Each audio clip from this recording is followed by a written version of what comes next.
In this section, we are going to study strain energy that is stored in the deformable linear elastic solid in tension and compression. Now, let us consider a slender and straight bar of uniform cross-sectional area. The top of the bar is fixed like this. When a force P' is applied to the other end of the bar, an elongation delta prime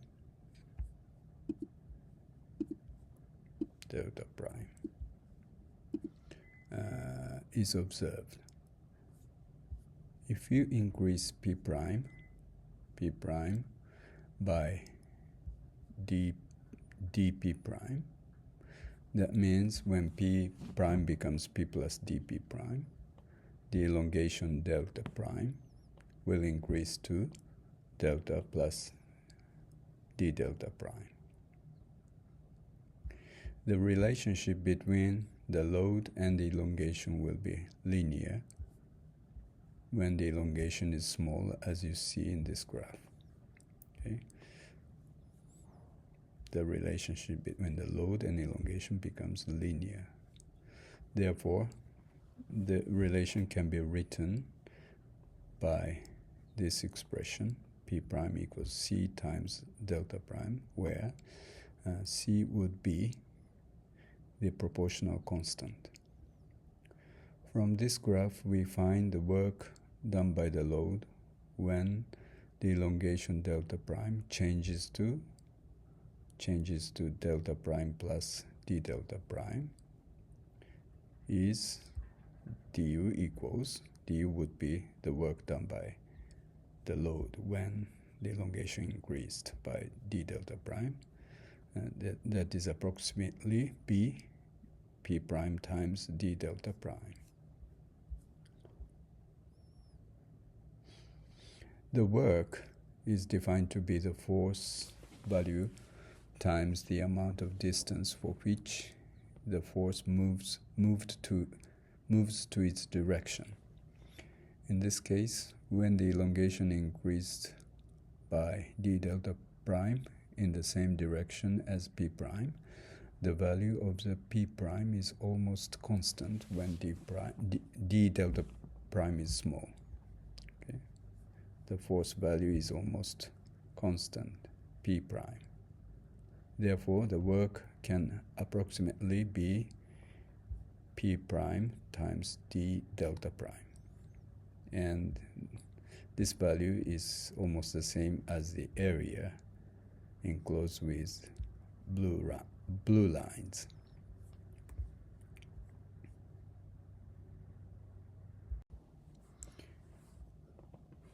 The work done by the load P' is stored in the bar as the elastic energy.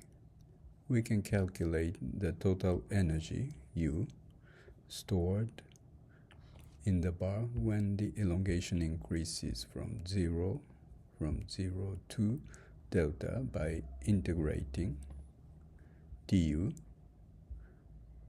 from delta prime equals 0 to delta prime equals delta, like this.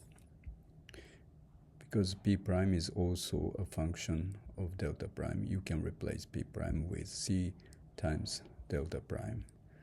Therefore, you obtain the results of this integral as 1/2 times C times delta squared, and by replacing C times delta with P, you obtain this result. And by writing delta in terms of P together with L, that is the length of the bar, and cross-sectional area A and Young's modulus E, you obtain the total energy stored in the bar by using P, and also by writing P with delta. From this, you obtain the relationship between delta and P red color, P can be written by using delta like this. So you can replace this P with this amount, and you finally obtain the total energy written in terms of delta only, like this.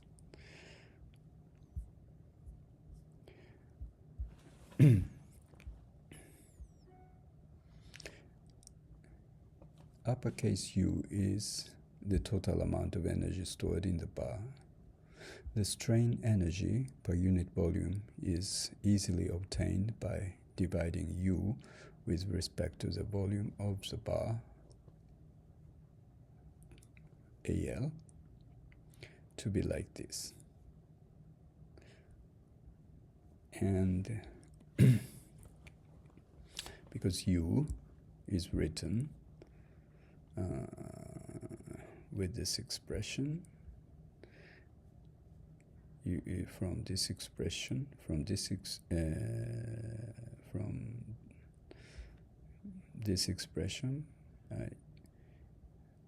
you finally obtain this expression, and P over A is the stress. P is the load and A is the cross-sectional area, so the load divided by the area would be the stress, so you obtain this expression. Okay, and by using Hooke's law, the sigma is written in terms of the strain epsilon. You obtain the expression of the strain energy per unit volume in terms of epsilon only, like this.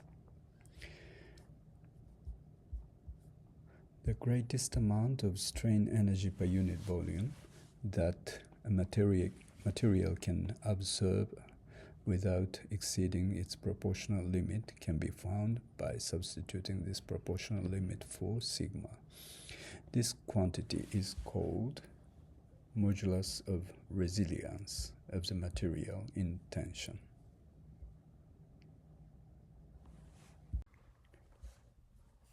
As an example of tension and impact, let us calculate the energy stored by the impact by a weight.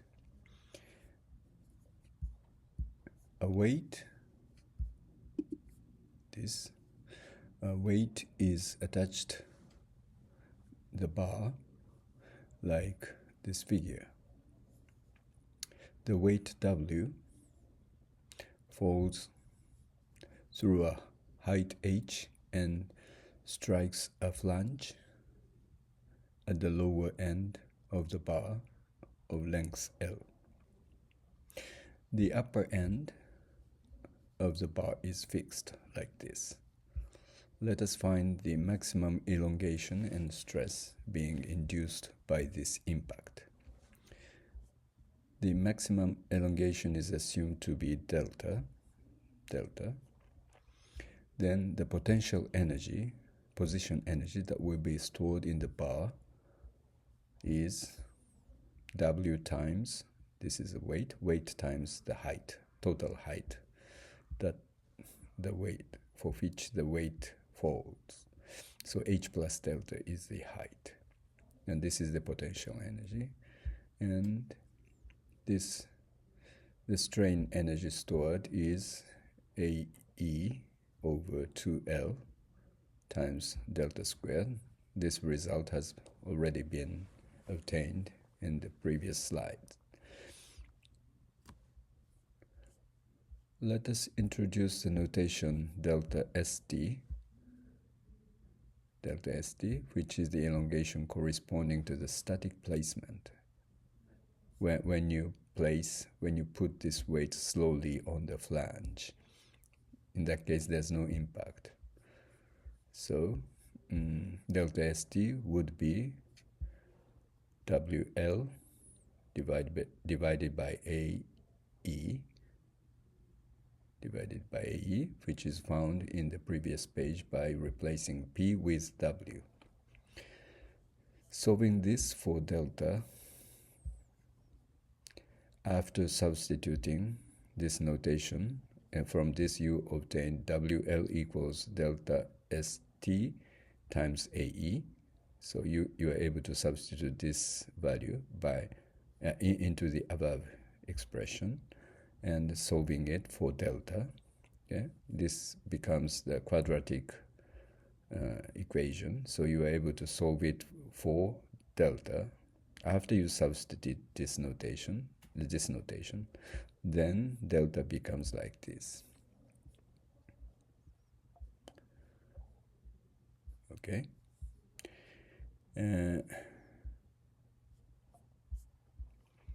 So delta equals delta st plus square root of something. And v, we introduce the notation v. V is square root of 2gh. 2gh is the velocity of the falling weight at the moment of striking the flange. In this section, we are going to study stress concentration in tension and compression members.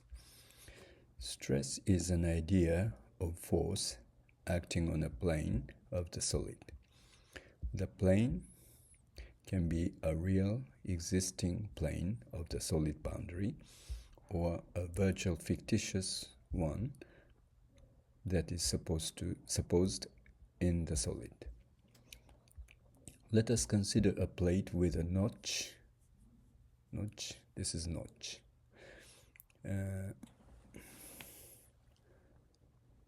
Subjected to uniform tensile forces on the top and bottom boundary. Also consider a straight virtual boundary. This is a boundary you can imagine in the plate. So straight boundary along the tip of the notch. Okay? And going through the center of the plate. Divide this virtual boundary into uniform sub-areas whose area is A, like this. Okay, so this imaginary boundary is divided into uniform boundaries like this. Then we know from our experience that on these uniform areas, non-uniform forces F1, F2, F3, F4, F5, F6 are acting as shown in this figure to balance the total amount of force given on the top edge of the plate. Okay? But we know that the force acting near the tip of the notch is larger than others, like this.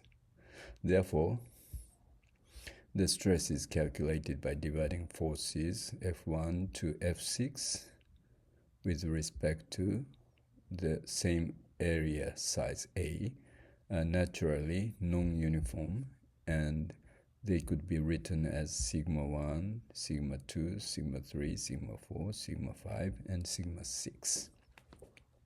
In this case, we divided the center fictitious boundary, this boundary, into 6, but we can do it into infinitely small area.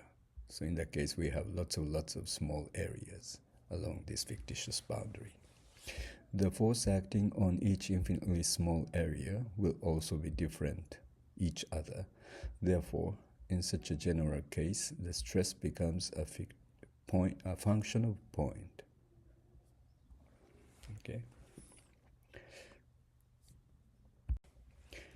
Keeping in mind that stress is a function of point and is distributed and varies in general on the boundary, we study the stress concentration. As you see in this slide, abrupt changes in cross-section cause significant irregularities in stress distribution. Considering and understanding these irregularities are very important in the design of machine parts subjected to variable external forces. This irregularity of stress gives a phenomenon that its value becomes far above the average value. Therefore, when the stress coming from the reaction force acting on the fictitious boundary exceeds the ultimate strength, fracture occurs and progressive cracks are likely to initiate gradually from such points. The majority of fractures of machine parts in service can be attributed to such progressive cracks.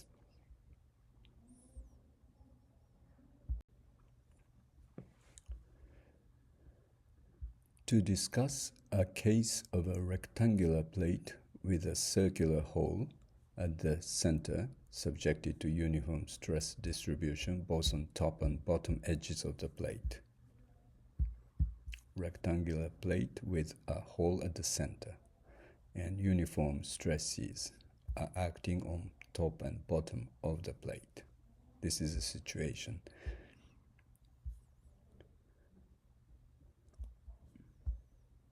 This is a case of finding the stress distribution function along the horizontal center line. The diameter of the hole is d. The diameter of the hole is d. The points M and N are the edges of the hole.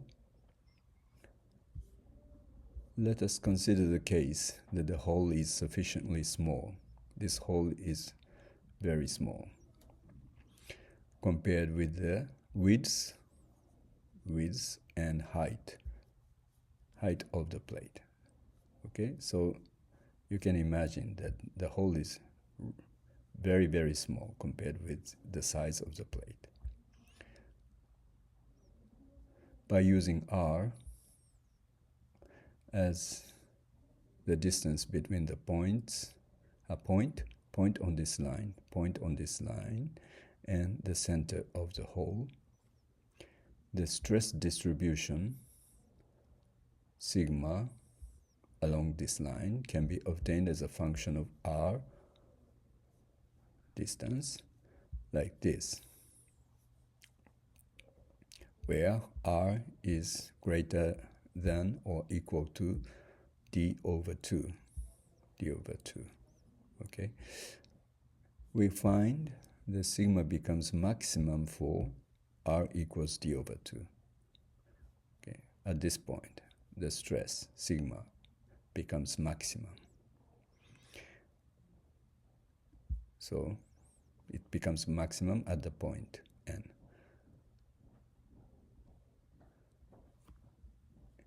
And decreases monotonously in accordance with the increase in R.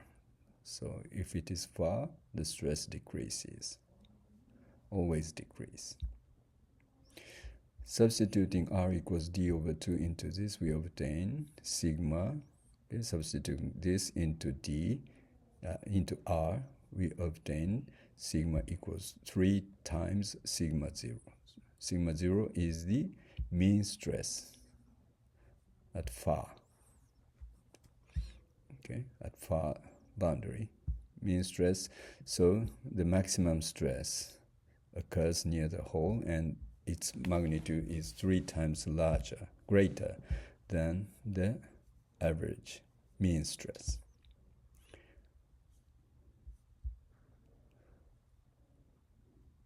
All right.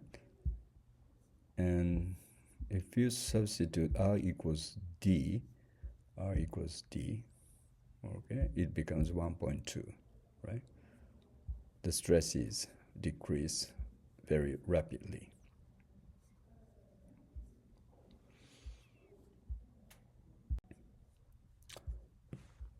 This is another example of a plate having a narrow portion.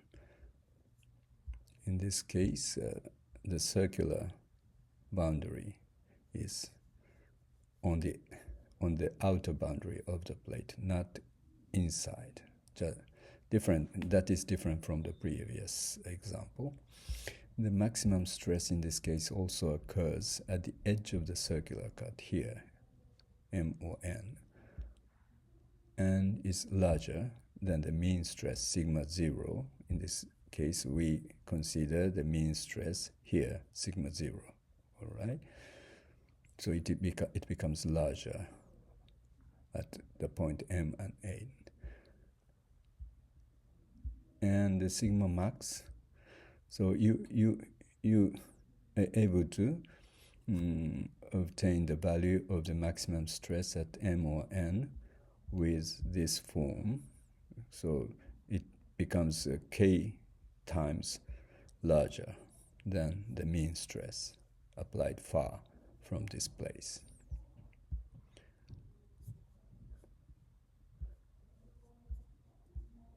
The factor K is called stress concentration factor. This graph shows various cases of the stress concentration factors. We are plotting stress concentration factor K versus ratio between R and A. Okay? So we are comparing the larger cut from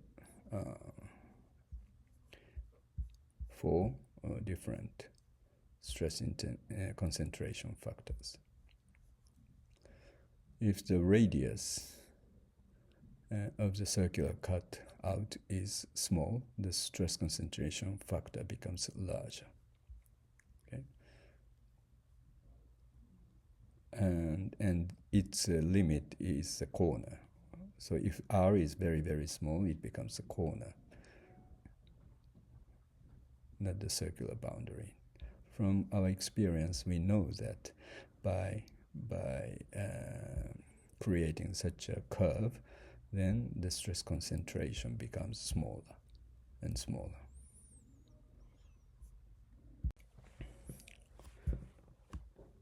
Next, let us consider what may happen if a machine has a part where a stress concentration occurs and an alternating external force is applied, like this figure.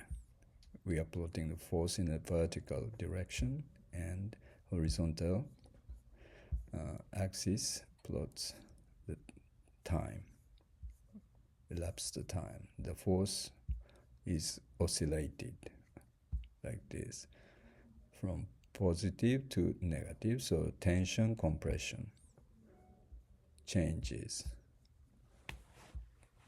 like this.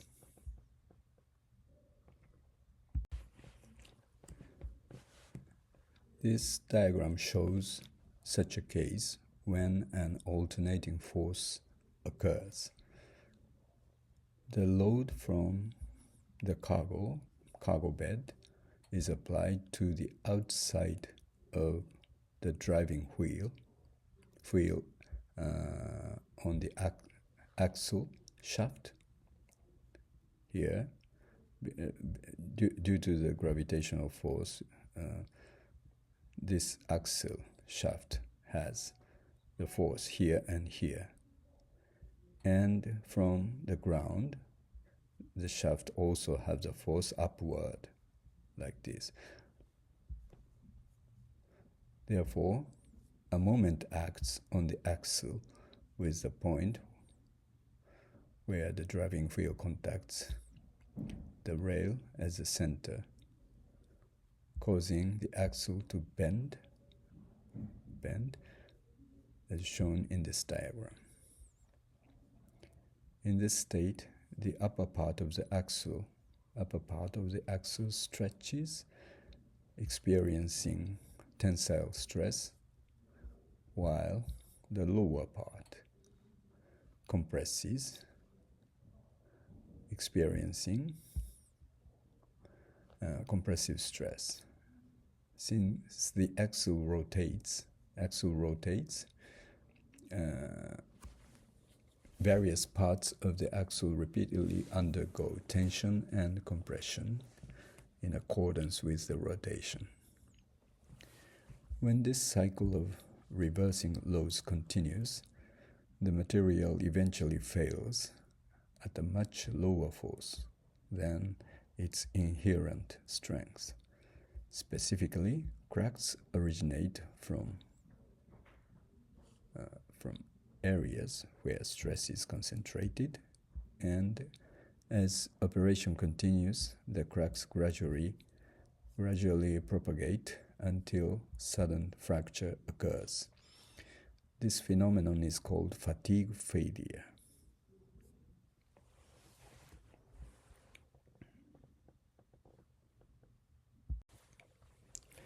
This picture shows such a crack generated. As you find the spring here and here, you find that, and there's a whale here, okay? And this part suffered from the crack initiated here, and it propagated like this. So if it continues, then this system will be destroyed.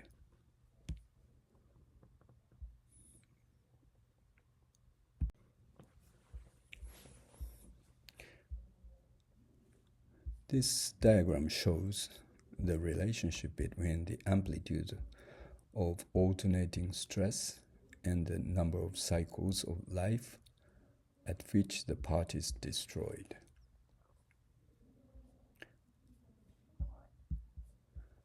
The red circle, this, on the vertical axis, here, not this one, is the value of the stress with which the machine part is statically destroyed. So we assume that the machine part is destroyed at this stress when the load is applied statically, slowly. And this curve shows that under cyclic loading, the machine is destroyed with the stress amplitude lower than this static loading stress value.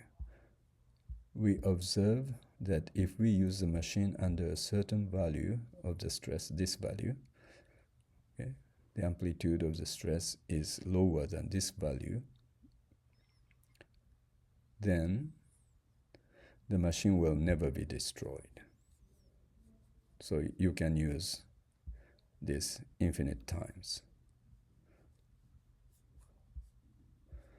This stress amplitude value is called endurance limit. But if you have an experiment to obtain the endurance limit, we can't repeat the cyclic load infinite times, so we employ the time shown here is used for obtaining the obtaining endurance limit practically. Okay.